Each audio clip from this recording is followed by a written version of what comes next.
my life is about victories and defeat. I've lost in bodybuilding, I've lost in weightlifting, I've lost in powerlifting, I lost with movies. I remember movies that came out that went right in the toilet. I mean, it was pitiful. They say that Arnold's facial expression is not as good as the horse's facial expression.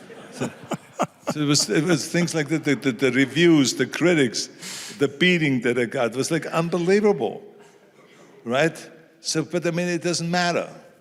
I mean, the bottom line is that we can only learn from failure. I have the unbelievable, almost surreal honor of introducing our special guest tonight. Arnold Schwarzenegger is clearly a hometown hero. He's a 13-time bodybuilding champion, a mega blockbuster Hollywood star, the governor of one of the largest economies in the world, the state of California, successful businessman and entrepreneur, hometown hero, global icon. Please help me welcome Arnold Schwarzenegger. So good to have you. Thank you. That feels like an appropriate welcome. Absolutely. As you probably know anyway already, my relationship with David Booth started way back, decades ago. What impressed me the most about David Booth was that he had the belief that I always had, which is that you have to have a very clear vision of what you want to accomplish and where you want to go in life. And I was always a fanatic about that. You know, I dreamt exactly about, I want to be the world champion in bodybuilding. I saw myself what I should look like on that stage in London at the Mr. Universe contest. And my vision became a reality, of course, with hard work and with a plan. And so when I talked to David Booth about investing and about dimensional funds, he said to me, he says, you know, one day, it will be $1 trillion fund. And you know something, the amazing thing is that while we are sitting here today, it could easily reach $1 trillion. Because it's at 996 or something, it's dancing around just in front of the gate of $1 trillion. So think about that, and it was all because he had a vision, a very clear vision where he wanted to go, and he worked out a plan. So his whole approach was always kind of like not to just go according to your mood and how to invest, but more an academic approach. And there was a new way of thinking, because everyone just, you know, guesses, oh, I think this is going to be a great investment, let's invest here. And then sometimes those investments go south, and sometimes, you know, they work. Because he's so smart, he's so dedicated, and David Booth is not, I mean, we all know him well. I mean, it's like, he's not one of those guys that is interested in himself. It's all about service to the others. He always talks about, I want to serve the others. I want to make millions and millions of people happy. I want to make the best investments for them. It's never about him. And so that's another really extraordinary quality of his that I really love. So anyway, I hope this was not too short of an answer for your question that you had. I was very clear.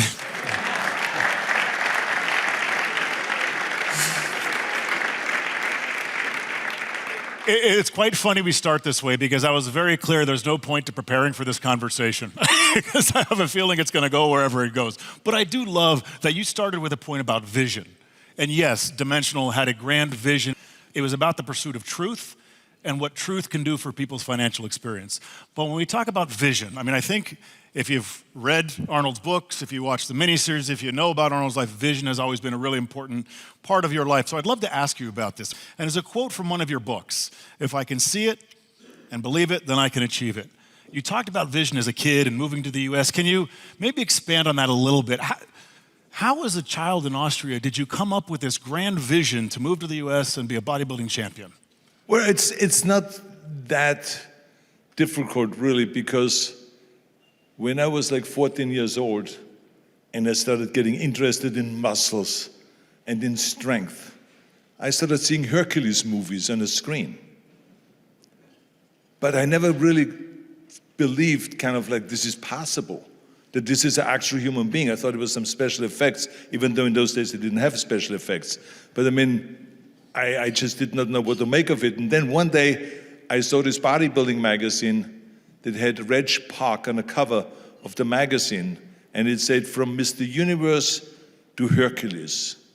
And I bought the magazine in Austria, and I found this friend of mine that spoke English, because I only knew school English, and so I couldn't really translate everything that it said. And so he helped me with the translation. And he talked about how this guy, Reg Park from Leeds, from a factory town in England, worked out 5 hours a day, and then became junior Mr. Great Britain and won the British powerlifting championships. And then in 1951, he won Mr. Universe. Not only that, but then in 1958, he came back and he won it again.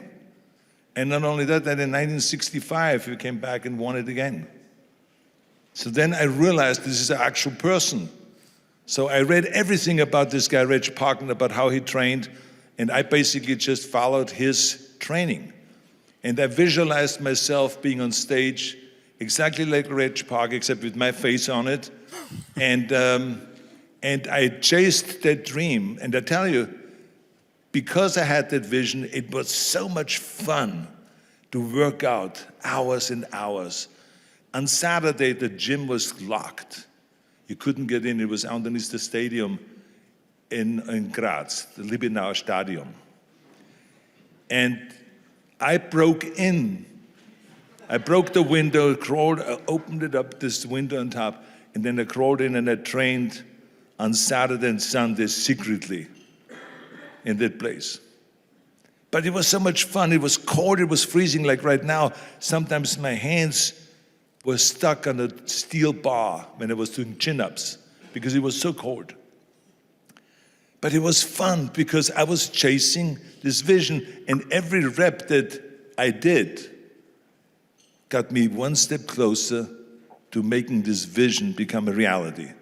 And that's fun when you know what you're chasing, and then you go after it and you see yourself getting closer and closer and closer. So this is why, so then eventually, with the age of 20, I became the youngest Mr. Universe ever, on that stage where Reg Park won 3 times the Mr. Universe contest. So I was the youngest, became the youngest Mr. Universe ever. So I realized that you have to have a very clear vision and you have to have a dream. And this is why I say, I saw it and I believed it 100%, and therefore I knew, because I could see it, I could believe it, I can achieve it. That was the rule. And this is why I used the same principles when I went into show business. When everyone said in the 70s, this is no way that you're ever going to be a leading man, Arnold. You have an accent, your name is Schwarzenegger or something like that. I said, and then, I mean, it's like your body. Look at this body. I mean, you weigh 250 pounds. And now the new stars in the 70s, they don't do Hercules movies anymore, Arnold. I mean, we like you. We want to help you to open up a health food store or something like that, or a gym. But not to be a leading man in the movies, because now it's Dustin Hoffman. He weighs 140 pounds. Woody Allen weighs 128 pounds. Well, you did work with Danny DeVito, though. Yes, but Danny was nice and chubby. He made me look good. Never complain about that. No, but I mean, so the bottom line is, but I saw myself as another Clint Eastwood. I said to myself, if Clint Eastwood can be doing action movies and westerns and all that stuff, why can I? I can do that. I can go and study acting and all this. So I studied acting. I did exactly the same as in bodybuilding. I worked 5 hours a day on it. You know, accent removal classes, not that they worked, but I mean, it doesn't matter. But English classes and acting classes, stunt classes, you know, sword fighting classes, everything that you can think of I did. And, you know, and eventually I was hired for a movie and for another show and another show and another TV show, another movie. And then all of a sudden I was doing Conan the Barbarian, for a big studio, for Universal Studio. And so it was again the vision. No one could talk me out of it. I was absolutely convinced that I can do it. And the same thing happened again with the governorship. I had a very clear vision what needed to be done with California in order to go and bring California back again. You have to see it, believe it, and achieve it then. I love the themes. I'm actually going to go on to the quote for those of you in the front. I think everybody could see it. When you're chasing a vision and working toward a big goal, there's nothing more energizing than making progress. I've heard you talk about this repeatedly, and it's something that's stuck with me. Every time I hear you talking about it, I hear you say something like what you just said. If it's something worthwhile, it doesn't feel like discipline. It doesn't feel like work. It doesn't feel like resilience. It feels like you're in service of something great. Well, people always ask me, you must have had a lot of discipline. But I didn't. The discipline is not one of the things that I would say is my forte. It is more like chasing the vision. And so this is why I was there every morning at 7 in the morning in the gym for 2.5 hours, working out because I was excited chasing that vision rather than having the discipline. And then the joy, when there were my training partners that would say, another 500 reps sit-ups. And they were kind of like appalled by this. God, another 500 reps. But I was looking forward to the 500 reps, rep after rep, because to me, every rep took me closer again to the goal. And so I think that there's a difference between when you have to show up because the doctor says you have to train every day so that you can lower your cholesterol, then it is a burden in a way, because unless you have now a new goal and say, if I'm going to get healthy, I'm going to get fit, you got to have the goal. Otherwise, you always need discipline, and you need someone to drag you back in and stuff like that. So I just never believed in that. I believed more in just seeing it clearly and then going after it. And like I said, to me it was joy. When journalists came to the gym, and they always came to me after the workout, and they said, everyone is looking kind of serious in the gym. Everyone is looking kind of angry. But you always smile in the gym. Why is that? I said, because I know what I'm chasing. I'm having a great time. I love what I'm doing. I knew exactly. So I said, it was a different approach. And so this is why I always tell people, you can go and read and talk about all of the details, if it's investment or anything like that. But if you don't have a very clear vision and a goal, you don't have anything. It's like if the captain does not know which harbor to go to with his ship, there is no preferable wind, right?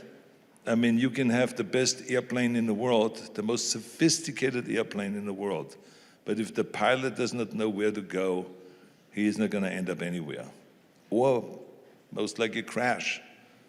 So this is what happens to a lot of people in life. Because they don't know where they're going, they crash. They get depressed. They're down. So this is why, because they have no purpose and no vision. That's why it's so important to let kids, the kids when they get older, to just kind of really articulate, what do you want to do? Okay, you want to go to university. So many people in America send their kids to university, but they don't know why.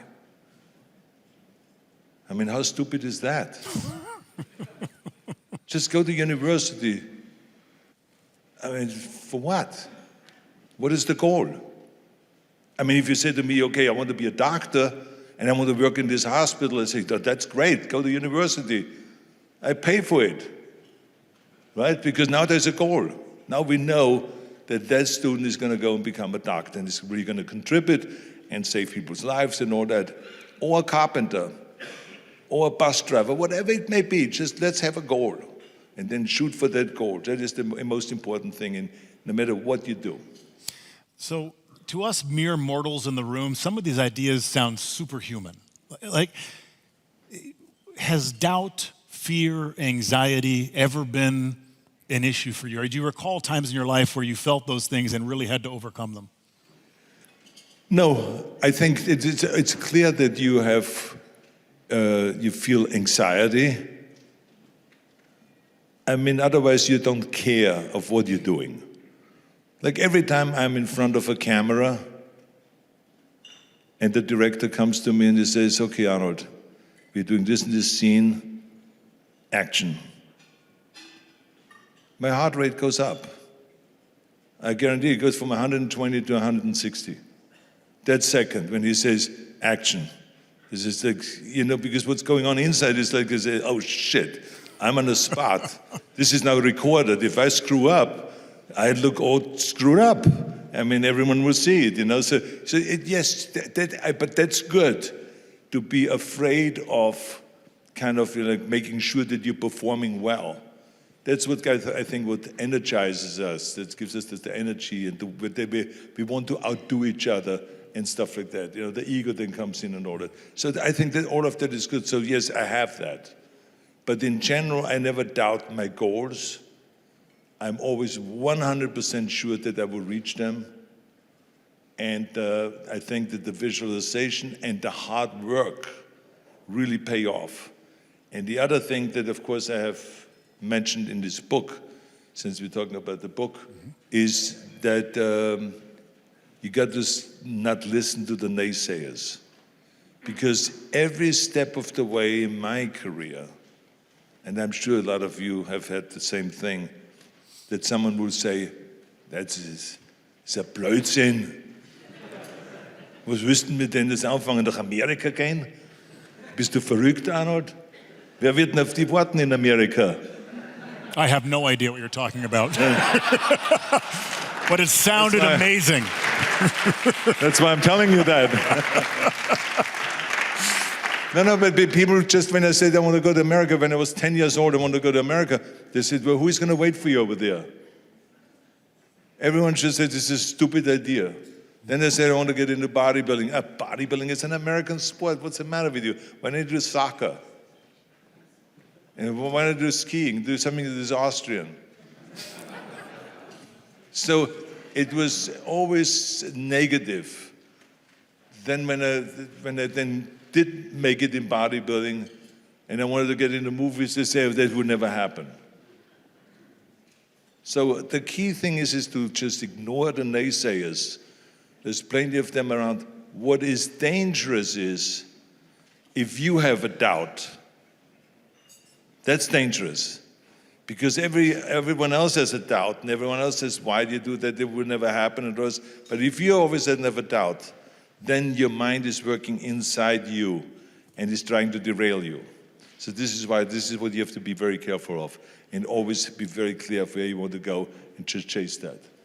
You talked a bit about reinvention. You reinvented yourself from an Austrian child to a world bodybuilding champion, and you didn't just say, I'm going to make a career change, and you didn't just say, I'm going to be an actor, and you didn't just say, I'm going to be an action star. You said, I'm going to be a Hollywood leading man.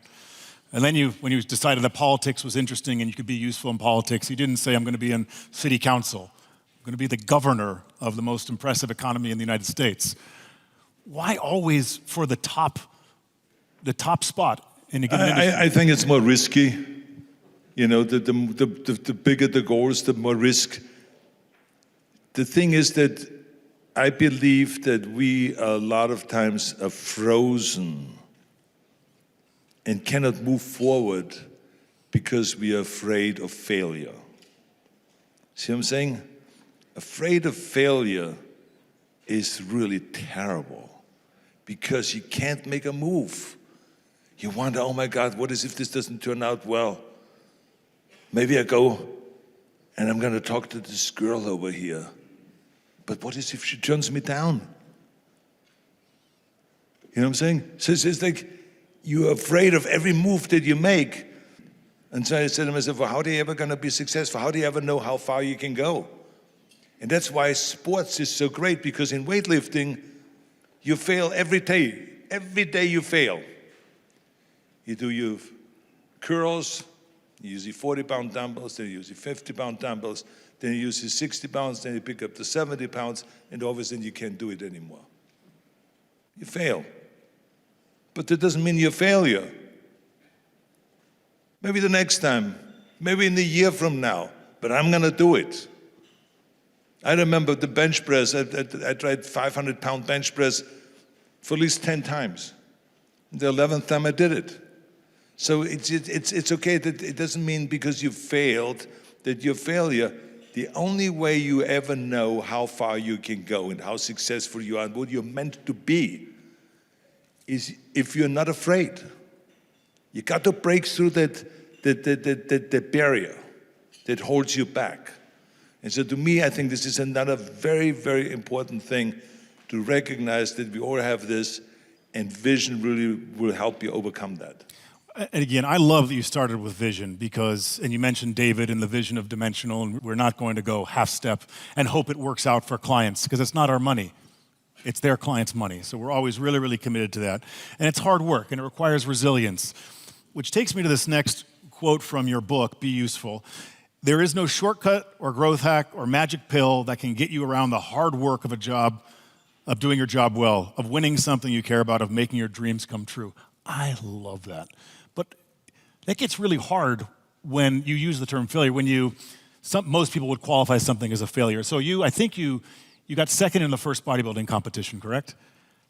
Did you think about that at the time as a failure, or did you think, oh, I got to learn something and it's just going to make me better for next time?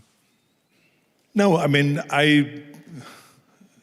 my life is about victories and defeat.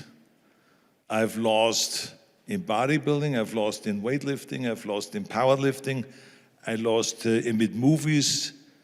I remember movies that came out that went right in the toilet. I mean, it was pitiful. They say that Arnold's facial expression is not as good as the horse's facial expression. So it was things like that, the reviews, the critics, the beating that I got was like unbelievable, right? So, but I mean, it doesn't matter. I mean, the bottom line is that we can only learn from failure. You don't learn much from victory. Okay, you say, okay, I can stay with the vision. This was what helped me on this. In bodybuilding, I can do the same thing. In acting, I can do the same thing as governor. I can do the same thing with my charity events and whatever it is. But the real thing, the real substance that you learn is from failure, because you can analyze it in an honest way and say, here's why I failed. And so this is why, it never really kind of like made me feel like I'm a loser, because there were just people that were better. And there were movies that came out that were better.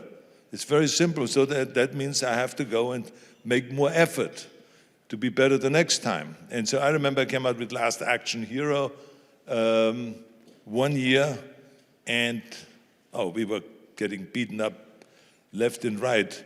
The movie was not as Last Action Hero. It was not as much action that I thought it would be, and blah, blah, blah, and all this kind of stuff.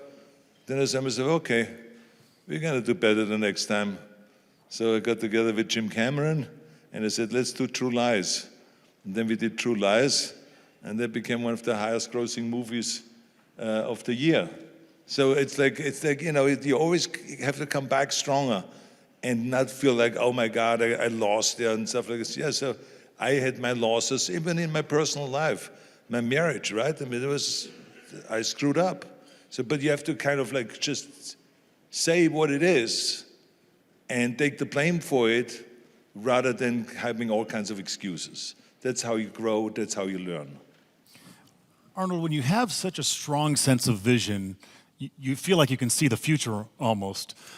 Can you recall moments, whether it's bodybuilding or Hollywood or in politics, where you were just blown away, incredibly surprised at how different the reality of that industry is versus what you were expecting?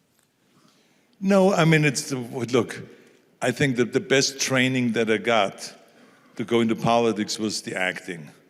Because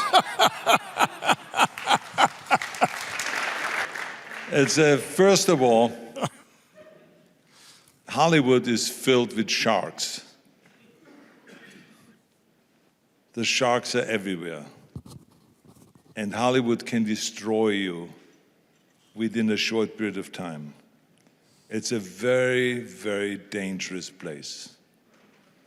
Not dangerous just because of the stunts that you have to do and all this. No, it's the psychological danger that people one day are all the way on the top, and the next day they can fall all the way to the bottom. You're always as good as your last paycheck. You're always as good as your last movie. So that's how you get judged. And there's no mercy whatsoever. It's a brutal town. And now you go to Sacramento and you become governor. And people ask me, this must be tough for you with all those politicians. I mean, you can't really trust them. And I said, no, I'm very well trained. I said, Hollywood is full of sharks, and this business politics is no different. It's full of sharks. I'm very fortunate that I've seen, the world of bodybuilding from inside and outside. And even today, I still run the Arnold Classic, which are the biggest fitness festivals in the world, in Columbus, Ohio, in Birmingham, England, in South Africa, in South America, and we're all over the place, and we're promoting bodybuilding and health and fitness and all that stuff. So I'm staying involved in all of those things. But my new thing now is, of course, the environment, and to make sure that we move forward and that we recognize the fact that we have 7 million people a year die because of pollution. And so I just feel like I think we all can do our share to fight that. It has nothing to do with climate change as much as, because climate change kills 25,000 people a year today. And not to take this too loosely, that's sad. But 7 million die because of pollution. So I rather talk about the pollution we should get rid of rather than climate change. Because if we get rid of pollution, then we also can get rid of climate change. Because pollution causes climate change. So to me, that is the war is to kind of make this a better place than I inherited it. That's what my commitment is. All of these things you've just talked about essentially signal big ideas. It strikes me, and probably everyone, you're not really focused on the pothole in Baker. So every time you think of something, it's a big idea. And I was really impressed to learn through the miniseries in the book how focused you are on sales. You're a big sales proponent, whether it's standing in your Speedos on the streets of, I think it was Munich, were you? Promoting the gym, or selling a big idea in Hollywood or in politics. Other than the smoking tent, which probably not all of us can do to sell our services, what are some other things that you did to bridge the gap and bring people along for the ride so they could see a big vision? Well, I think that the key thing is that we kind of are inclusive and bring people together, because there's so many divisions, especially today. The amount of kind of hatred that's going on worldwide between the left and the right and the center and the green and the this and the that. I mean, it's insane. Because what really should happen ideally is that no matter what party you belong to, you should be working towards making your neighborhood, your city, your state, or your country a better place.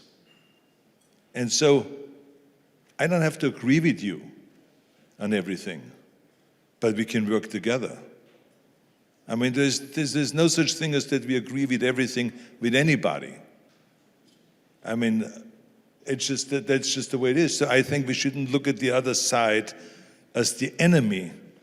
We should look at them as kind of welcome in, let's sit down and let's figure out a way of how to solve this problem.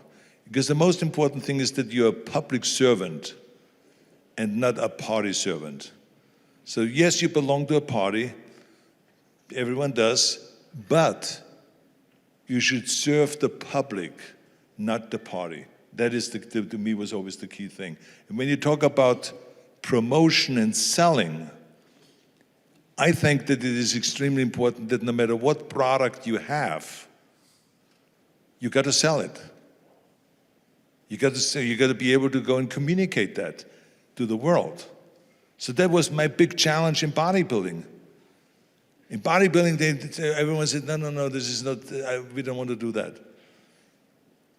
So then I said, maybe we shouldn't rename it. And maybe we should call it progressive resistance training. Sounds very sophisticated, right? People said, oh, what is that? I said, oh yeah, this is like training with resistance, with weights. So like bodybuilding, I said, no, it's just resistance training. It's just to get you in shape, to get you fit. Oh, I like that. And then all of a sudden, in the late 70s, it caught on. Because we stopped using the name bodybuilding and we started calling it progressive resistance training. And so all of a sudden, this sport of bodybuilding that was always in a dungeon became big. Then they had, movie stars had to have muscles, TV stars had to have muscles. You saw muscles everywhere. And the ads, the Calvin Klein ads, had up there guys with abs and with pectoral muscles and deltoids and all that stuff. It changed the world. So this is selling. You got to find exactly what you need to do. Every movie that we do, we study and say, how do we sell this movie? Is this an action movie? Is it a love story? Is this, how do we appeal more to the women? How do we appeal more to the men? How do we appeal more to the young kids? What do we say to the young kids? And this is how it goes. It's all about selling. So this is a key thing is you got to sell. Because if people don't know you have a product, you can have the best product in the world, but they will never buy it because they don't know. So you got to be out there and sell. Beat the drum and sell. And find unique ways so they look at you, because you said that I was running around in my Speedos, in my posing trunks on a construction site in December in Munich in 1966. That's true. But I wanted to outdo the other gym. I was the trainer in the gym. And the other gym had more members. So I felt like if I go just with my posing trunks on a freezing day and start working on a construction site and helping the guys with the cutting wood and all that stuff, they were all looking at me kind of like, what is this guy doing? But the press came. The press came and they took pictures. The next day I was in the newspaper. Schwarzenegger, trainer of the Universal Gym, is, working outside with nothing on, blah, blah, blah. And so the name of the gym was in the thing, and our membership skyrocketed. So this is the kind of thing. Then when I won Mr. Universe, we did the same thing again. We went to press, we told the press about it, they gave more publicity to the gym, and this is how it became really the most successful gym. It was all about selling and figuring out how to sell. So this is why I believe in selling and in communicating what your product is. I'm assuming your advice to the audience as financial professionals isn't to go out in the cold in their skivvies and do construction. We find something else. No. If it helps their company, I would not hold back from anything.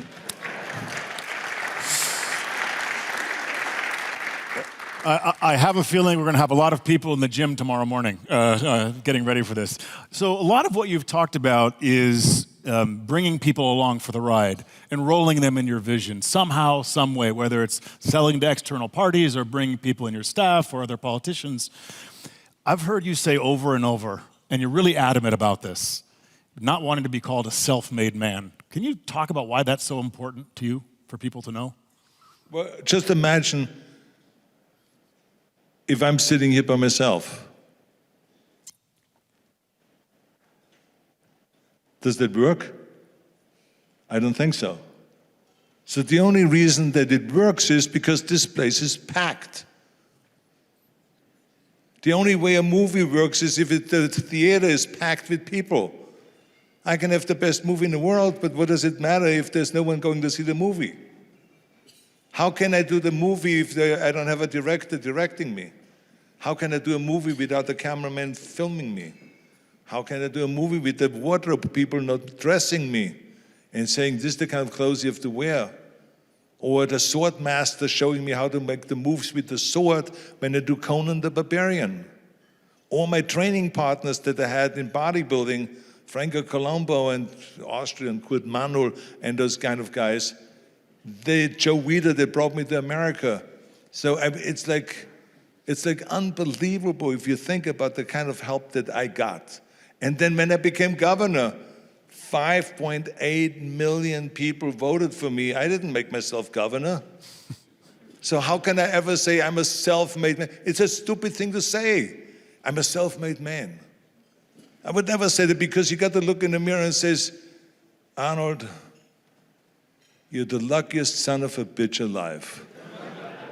You have had so much help from your parents on, to your teachers and coaches, and everyone up until now in the movie business.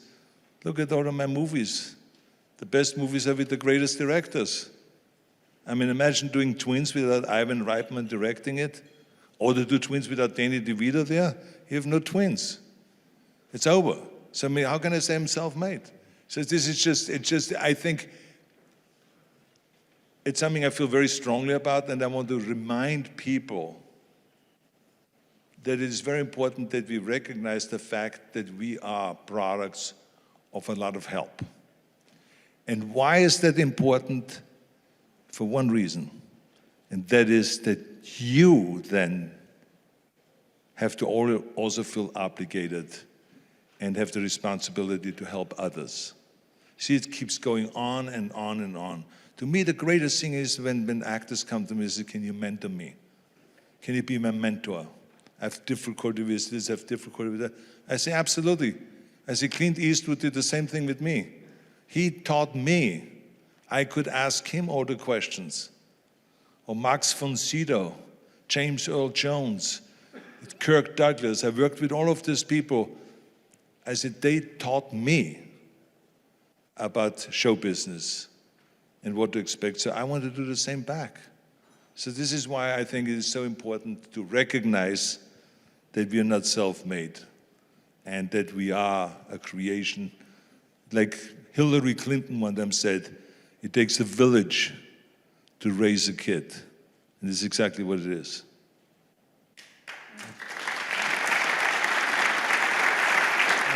I think that theme is really important tonight.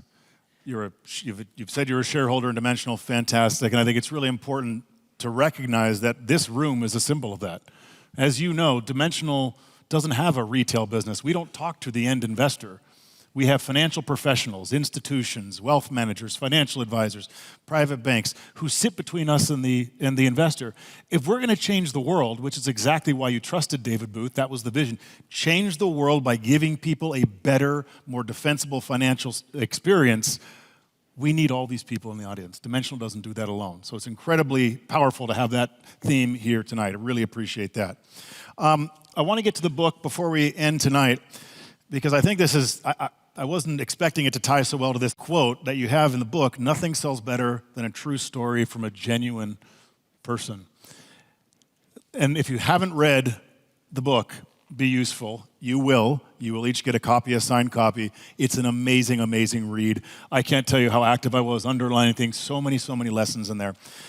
When you think about genuine people and your journey to this point, are there some people that come to mind that were really helpful to you, people that you just look back and respect tremendously for how genuine they were?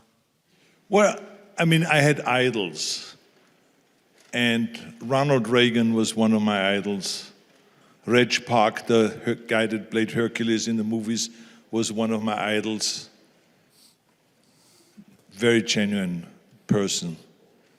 Nelson Mandela was one of my idols. I promoted in South Africa Special Olympics, and he took me to his prison cell at Robben Island, and we lit a torch in there that we then took outside of this prison cell, outside to light the torch for the Special Olympians. Wow. And very, very powerful thing, right? So I spent, days with him together. Wonderful man. I respected him because his strength and his sense of forgiveness for what white people did to him and then say, no, we're not going to pay them back. We're going to go and unite and bring South Africa back. I mean, it was just unbelievable. Or Gorbachev. I mean, I was very lucky to meet Gorbachev in the early 90s in Los Angeles, and then stayed in touch with him. Met him in Germany here, then went to visit him in Moscow, and even just before he passed away, I visited him again. And I mean, think about that. When you talk about courage, to grow up under communism and then work your way up, and then as you get closer to the top, you realize this stupid system doesn't work. And then when he becomes president, he goes and dismantles the whole thing. I mean, who has the balls to do that? Think about that. I mean, that takes so much courage. So to me, something like that is like, I mean, I don't even find the right words for a man like that. This is how great he is. And so people like that, my father-in-law, I remember that when I met Maria, she brought me home, and I was always hanging out with Eunice Kennedy Shriver that started Special Olympics, and with her husband, with Sergeant Shriver, who started the Peace Corps, the Job Corps, legal aid to the poor, and the list goes on and on. I mean, a genius public servant. Democrat? But it doesn't matter. I still wanted to know, where does this come from, this idea? Now, his idea was always that government is the solution. So that's the difference between Republicans and Democrats in general, that I believe that government is only in your way. They screw up everything. The private sector is really the solution to everything. And so I don't trust government. I've seen it firsthand and all that stuff. But Sergeant Shriver was a big believer in government. He worked in the Kennedy administration, in the Johnson administration, and did extraordinary stuff. So I wanted to know exactly how does he come up with those great ideas and all this stuff, even though he was a Democrat. And they liked me because even though I was a Republican, every time I went to Washington and visited them, they brought over a bunch of Republican senators, Congress people, just so that I have Republican colleagues there and can hang out with. So that's the way they were, very inclusive. No one was the enemy. And so Sergeant Shriver was also one of my mentors, and someone that I thought was really genuine and was really able to sell his stuff. That's why he was so eloquent in speaking, because he could speak off the cuff, because he was the real deal. You know what I'm saying? Yeah. There's a difference when you have to kind of read everything off a paper because you don't really believe in what you're saying, or you just say it. And so Sergeant was one of those guys. So I had a lot of great mentors and the people that I believed in 100%, and it were very helpful for me. That's what an adventure with all those people. Yeah, please.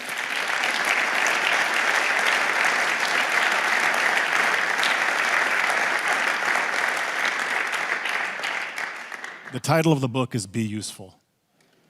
So direct, so to the point. We've talked about the opportunity that we all have in this room to change the landscape for people in Austria. We already have it going strong with friends from Germany. Do you have some key points you'd like people to keep in mind as they're reading through Be Useful and the ways that they can be useful in their domain? No, I think enjoy the read. When you get the book, I think that you will totally understand a lot of the stuff I'm talking about. And because I talk a lot about what happened in Austria and how I grew up and how that was very helpful for my the rest of the life. And I think that what I talked about is, you know, to keep always have a vision. Don't listen to the naysayers. Work your ass off, which is a very important part. There's no shortcuts. There is no magic pill. It's all crap. It is hard work. The more time you spend on it, the better you will get. It's that simple. I mean, when I went to America, I went to college. I trained for bodybuilding competition. I worked on construction. I was a bricklayer, did bricklaying jobs with my friends, so we made some money because in bodybuilding there was no money. And I was doing all of that at the same, and having a mail order business. I ran a mail order business where I sell booklets on how to build the big biceps and how to build the chest and how to build the deltoids like a fortress and all this kind of stuff. But anyway, so I did all of that because I figured out a way of only sleeping 6 hours a day. And the rest of the time I worked. School, homework, workout for the competitions, all that stuff. So work. So this is why when someone says to me that I don't have time for this and I don't have time for that, it's all a bunch of nonsense. Because all you have to do is just analyze the time that you spent and where do you waste time. So every one of us can always take out an extra hour somewhere and then use that hour wisely. I mean, just imagine that you go and take 1 hour and study history, 1 hour a day. Imagine in 1 year how smart you are about history. You can talk to at any party, at any gathering or whatever, about anything after 1 year. So this is just how powerful it is when we take these little moments. Or you work out. You make a commitment and say, okay, it's January now, but at the end of this year, I'm going to go and have lost 20 pounds. I'm going to be more muscular, and I'm going to have my doctor be proud of me. So many of the lessons, so many of the themes, this idea of a grand vision, a really clear vision of working hard every day toward that vision, of finding joy in the process of making progress toward your vision. What you just talked about, studying 1 hour a day, is the power of compounding, right? These small incremental differences make a massive difference in the long term. These are all concepts that are appropriate for what we all do here in the room. Absolutely incredible takeaways in this book. Well, I started with my introduction to you saying that you are a hometown hero and a global icon. I think I'm going to add a professor, a teacher, a counselor, and we really appreciate all that you've taught us here tonight. Please, everybody, a warm thank you for Arnold Schwarzenegger. Thank you very much. Thank you. Thank you so much. Thank you. It was a great pleasure. Danke.